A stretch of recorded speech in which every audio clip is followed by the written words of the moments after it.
The comedian Stephen Wright famously said that there is a fine line between fishing and standing on the shore like an idiot.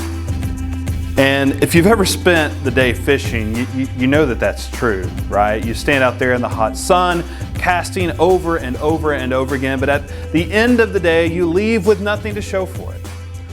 But I guess it's also true what they say, that a bad day fishing is better than a good day's work.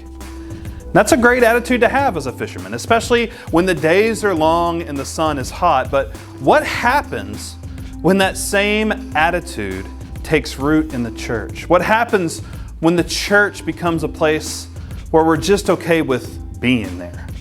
We're not really expecting any sort of transformation to happen.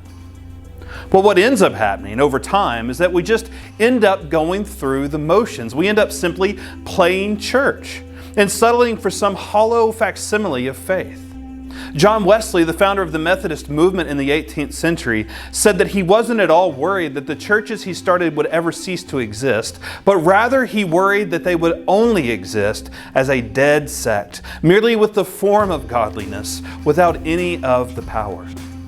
You see, when the church forgets its God-given mission in the world, when the church forgets that it has a holy purpose to reach all people with the good news of Jesus, it begins to experience a slow and painful death. People become disappointed in the church experience because here we are promising that God is this almighty creator of the entire cosmos, full of grace and truth. And then when people show up, all we do is ask for their money, and we complain about the color of the carpet, and we talk about when the next potluck is.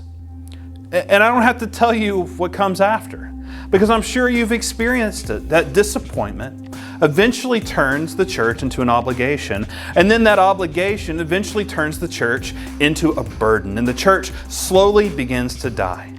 And it's a painful death. It's a death by 1,000 cuts. So we have to ask the very important question, are we proclaiming the gospel of Jesus Christ in a way that leads people to salvation and transformation? It's a lot like that great philosophical fishing question. Is it really fishing if you never catch anything? Well, similarly, we have to ask, is it really church if we're not reaching new people?